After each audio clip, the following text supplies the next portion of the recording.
Hello guys, have you ever used React.js in Laravel with help of Inertia? In this video I will show you a practical example. And the idea for this topic came from the news that Inertia version 2 was released, in beta at least. At this point, maybe by the time this video airs, it will be out of beta. And it's cool to see the original creator Jonathan working with Joe from core Laravel team combining the effort together. And while looking at the new features of Inertia 2, I realized that there's nothing breaking, only new features version 2. So I decided instead of focusing on version 2 new features, show Inertia in action to those of you who haven't tried yet. And specifically with React.js, because I realized that on our courses page on Laravel Daily, we did have the course about Vue inertia for beginners, so-called Wild stack, but we didn't have an example of React with inertia. So I decided to fill that gap and we released a course, React with Inertia for Laravel.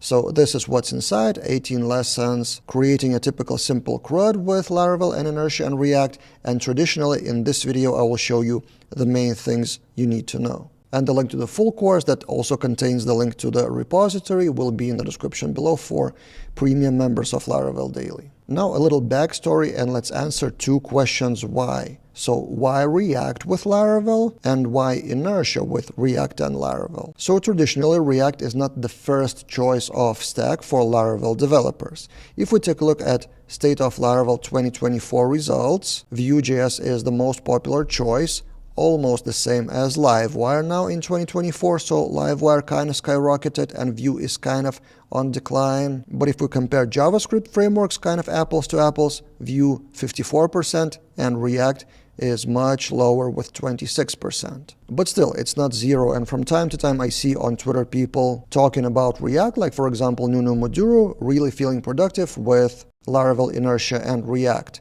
And also there's kind of a trend, new wave of React developers or JS developers discovering Laravel. So example of that is Leah on Twitch going to create her quiz app, which I reviewed on this channel recently. And she's also using so-called RILT stack, so React with Inertia, Laravel, and Tailwind. And if you zoom the screen, you can see Inertia render here in the code. So in Laravel community, React is not the #1 choice, but still quite widely adopted.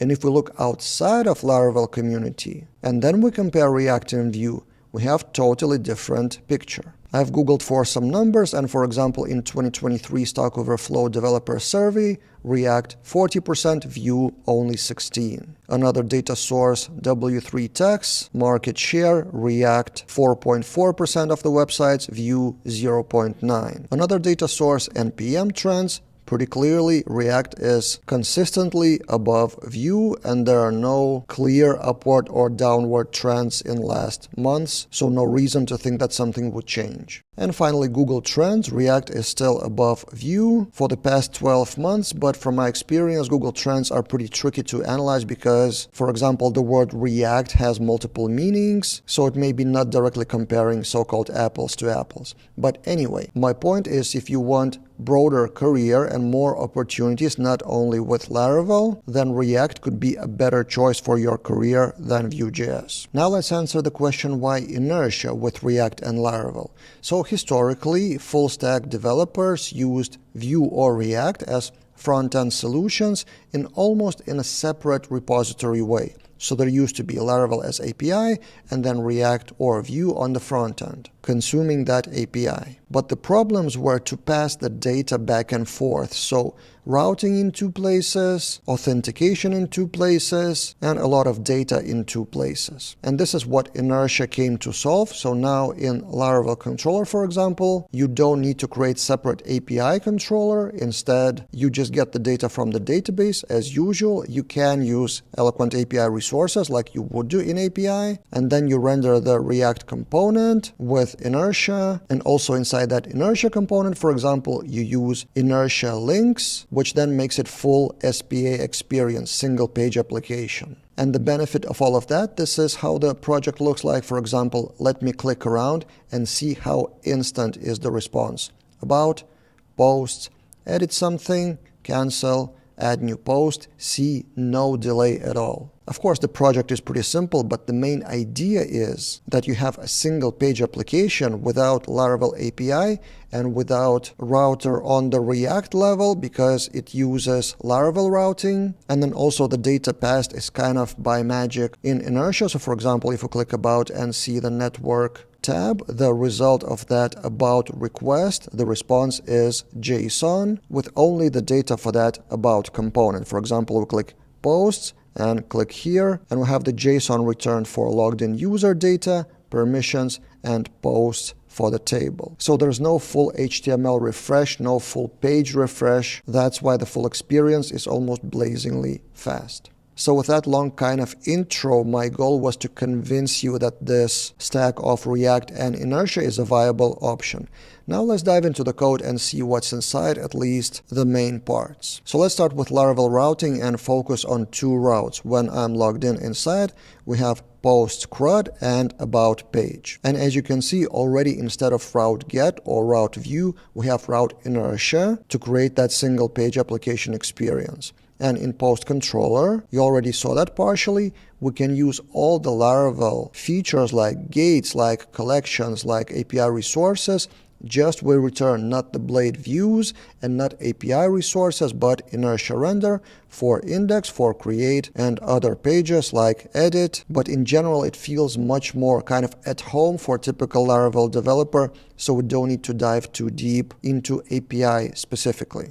To enable all of that in the main app JSX from React, you need to create the Inertia app and pass some parameters. So Inertia.js React is required, and actually Inertia is installed in two places, both in Laravel on the backend and on the front end in React. So there's some work to configure them to work together. But when it works, it's passing the data to React kind of automatically by magic, where you can use something like permissions, and we will get to that in a second.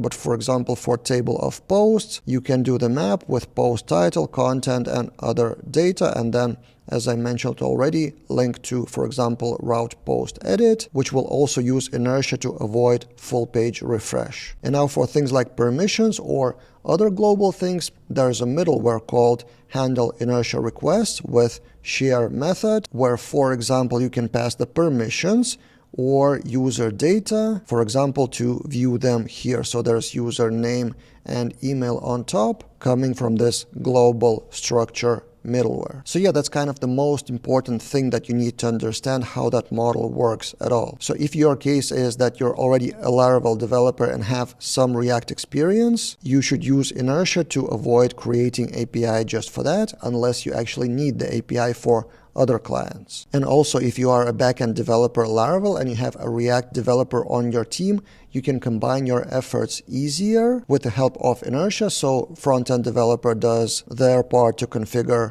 this app JSX and a few more configuration things, and then you keep coding basically with Laravel without changing much on the backend. But of course, every situation is individual, so it depends on the project. In some cases, it does make sense to have API and not use Inertia. But if you do want to dive deeper into this world of React stack, again, this is the course that we released with 18 lessons creating that thing that I've shown step by step with repository link at the end. So I will put the link in the description below. What do you think? Have you ever used React stack, or are you planning to, or do you feel the need from the market or your employer or project or your community?